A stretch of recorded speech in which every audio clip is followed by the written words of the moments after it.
Firm like your mattress. I want to help you get a good night rest. I want to look my best when you're around. I want to count sheep with you and hold you when you shake, when you ache for one more joint, because my joints will keep you high and lifted. I won't let you fall. I know it hurts when they push you down to the ground from skin to pavement, so here let me be your armor, because I promise you I'm not going to cry when they tear me up, but I need you to keep us together whatever happens. That fell for you harder than the rain fell for the grass, and I will probably fall face flat against your chest, but babe, your heartbeat is the only thing that I know how to fall asleep to. Word. Word. Ah, yeah. Woo!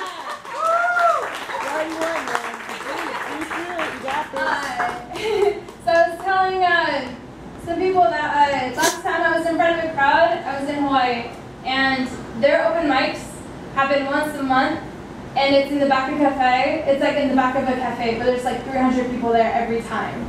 Word. And the last time I was here, I like definitely broke, and that was like in high school. And every time I'm in front of a mic, I always somehow break, so hopefully it won't happen. Well, we'll see. But speaking of Hawaii, it's really funny because when you go there, every poet has their like, oh, this is who I am poem, and this is where I'm from poem, so everybody has their Hawaii poem. So I have two kind of stabs of my Hawaii poems. Nice. Because it's so much a part of me. And I'm shaking my tongue, oh my goodness. And I'm sorry I don't have a lot of them memorized. Alright, but here we go. I am dehydrated, and I know that salt technically makes you more so, but not in this case. Give me ocean waves of welcome, shores that are just as heartbroken, surfers that long for the escape as I do now. The roaring ripple tides of sea foam brush across the shoreline to my toes. I don't care where the sand goes, as long as I know that it's there. Give me a horizon line that blends with the ocean, clouds that are moving as fast as my pulse, and the smell of Ted's Bakery, catching the trade winds from the south, coming up to the north shore. Park your truck off Kamehameha, and your slipper should have already been taken off by now. Come and feel the earth breathe with me. The barrels are hollow and clean. Pipeline over here is wanting some company, and I know you know these waters like the back of your board, and I know that wave is unlike any other before, and I know that you can testify to that. Hawaii wasn't always a part of me, but once I got caught in Waimea Bay, the choice is no longer mine. I became a part of the sea, and she let me in. I spent 2.5 years of people calling me Hapa instead of Haole, me telling people I'm Tongan to be, saying I'm more than what you see, waking up to chickens and cats, cracked sidewalks and sunrises over Velzy, Rocky Point, wherever the surf was, so was I. And I lost my tan lines. But I swear, I can still hear the ooks from the bonfires on Hukilau. I can still taste the salt in the air and feel the residue on my skin. I don't know when I'll be back, but when I do, I know an Ohana is waiting for me. Yes!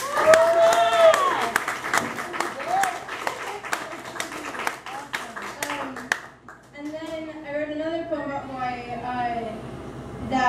so the university I went to, they had an orientation of all the new students, and they had a talent show this one year. So I decided to write a poem for all the new people coming to school. When you're on an island, there's no family around really unless you're local, right?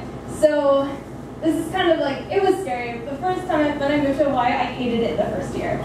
And then I kind of loved it. And but this is kind of my welcome to Hawaii poem. And at the beginning I say like an amount of days. It's not that anymore, but I don't want to do the math to figure it out. Alright.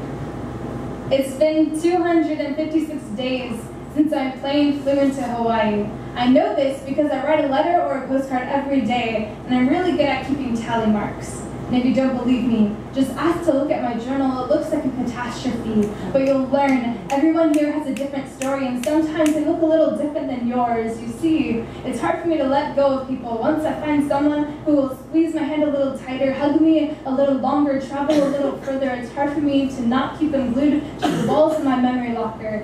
But you see, it's also hard to claim a spot. Room is scarce, and I only have so many postcards. I'm high maintenance, and I found that I rest a little easier than others. I'm willing to give. If you're willing to take, that's how friends work. There is trust and there is sacrifice, good and bad. I will be here for you, even if you're not in my peripheral vision. I will take love notes to your door. You'll find them here.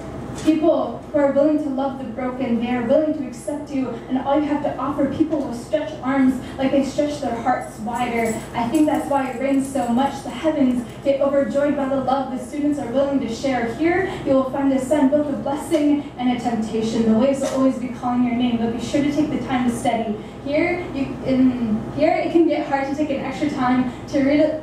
Here, it can get hard to take the extra time to read a little more thorough, to write more delicate. As much as it's good to socialize, it's also good to share knowledge and learn. We are designed to be curious, and even though curiosity killed a cat, it's said that cats have 9 lives, and the cats always land on their feet. And even though humans don't have the best balance, I've learned we all land on our feet somehow. But please make sure your landing is soft. Yes, the sand feels great, but I've learned from experience that tripping over coral hurts.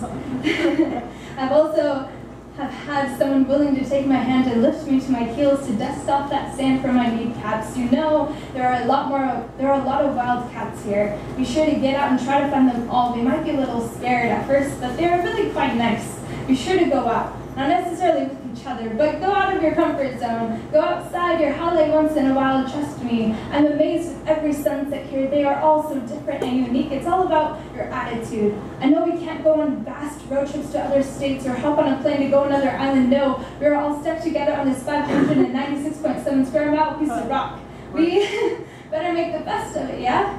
So how's it? Welcome to the place some people call paradise. Others may call it home or a pit stop, but I call it an opportunity. Let's take what's being offered and grow together like palm trees, tall and leaves spread. The winds make it rough, but sometimes we might sway. But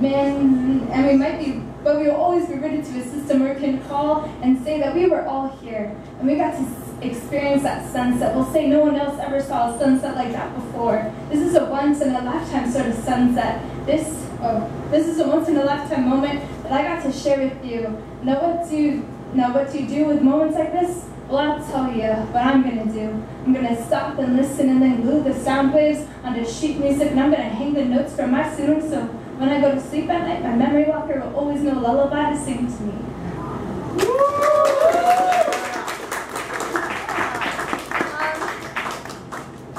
Okay, so who has ever written a chapbook, you guys are amazing. This is one of the hardest things I've ever had to do. And it's totally worth it. It's really cool to see like everything you've like written, I guess. And the reason I called it revised is because I met this poet in Hawaii, and he said, you know, I was like, oh hey, look, this poem's done. And he's like, don't ever say that, a poem is never done. Like, he's like, you can always go back and change it and make it relevant again. So that's why I called it revised, because the next time I'm gonna write this, it's gonna be revised volume 2, and they're all probably gonna be different. Like, let's be honest. And these orange sunglasses, I got them from a surf competition, but they're kind of, can't see through them anymore, so got some new ones, but it's all good. Okay, so along with going with revised, yeah, it's pretty cool. I'm gonna, this next poem I guess I'm gonna read is inspired actually by Roma, because she wrote a poem called it's like a pantoum poem. So it's like you hear the same line kind of over throughout the poem. And so I found a whole bunch of like one-liners that kind of were relevant, and so I decided to kind of smash them together. See how you like it. This is the first time I've read it to somebody, so we'll see. But it's called Obsessed. Alright, here we go. The base of a relationship is the feeling of this person changing you and affecting you so much that a part of you wouldn't be the same if they left. You play me 2,000-mile-long strings that attach to my organs. I still tug and pull at night. I still feel your wire of arms cradle me. I still feel your chest moving up and down, breathing into my exhale. My clavicle gives inward. It suffocates my esophagus. I can't breathe when I dream about you. I wonder if I clung onto your collarbone, if you feel the weight.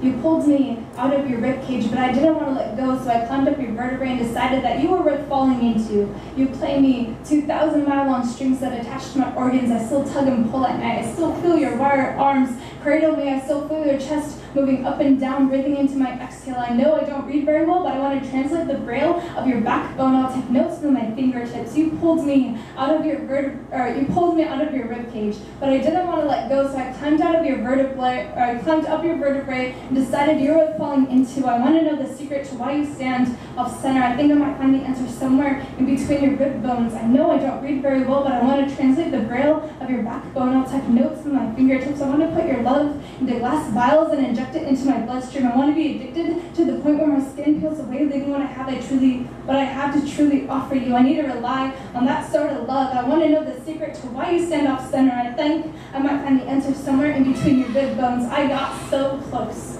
so many times, but once I started sprinting, my heart started splitting, crumbling. When I tried to catch the rubble, all I collected was dust. Once I tried to find your fingerprints, but there was no trace of you. I want to pull your love into glass vials and inject it into my bloodstream. I want to be addicted to the point where my skin peels away, leaving what I have to truly offer you. I need to rely on that sort of love. My clavicle caves inwards. It suffocates my esophagus. I can't breathe when I dream about you. I wonder if I clung onto your collarbone, if you feel the weight. I got so close so many times, but once I started sprinting, my heart started splitting, crumbling. When I tried to catch the rubble, all I collected was dust. Once I tried to find your fingerprints, but there is no trace of you. The base of a relationship is the feeling of this person changing you and affecting you so much that a part of you wouldn't be the same if you left. They left.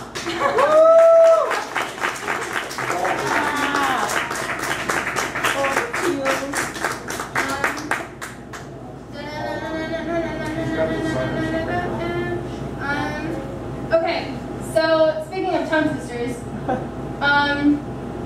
this next poem I wrote was inspired by Van Gogh's painting Starry Night. It was for an assignment I had in class, and the assignment was to use alliteration 3 times each line, the same alliteration. Wow. Yes, so basically it's like write a tongue twister. Yeah. And I was like, well, that's going to be hard, so I decided to make it about Starry Night, because if it's crazy, that's okay, because the painting is already crazy. So, Starry Night. Okay, I need to get up through there. Breathe. Probably a little bit slower too. Okay, a little slower. Okay. My cerebrum fondles over your collages of color. Kaleidoscope me, conceal the pores on my skin. My mind is turning in counterclockwise circles just like Cassiopeia. The constellations are spinning. They capture and cancer the crowd. His carcass is aching in the thought of creating currents of canary yellows and custard swirls through the sky. My vocal cords tremble for the calamity, combing the stars. Cock your head up and cling to the scattered imaginations children hold. Keep them safe. The cage above us could never scar the cogs that crank through daydreams. Cure me of my crippled heart, my skeptical ideas skip past my carefully placed morals. I keep them closer, like cats craft themselves higher only to get lost in the caramel clusters. I want my chromosomes to survive in this childhood I once created. Cover me in catastrophe. They are calling for you. They curse to the clouds, curl themselves through the creamy ripples, plummet to the paint. Get 'em.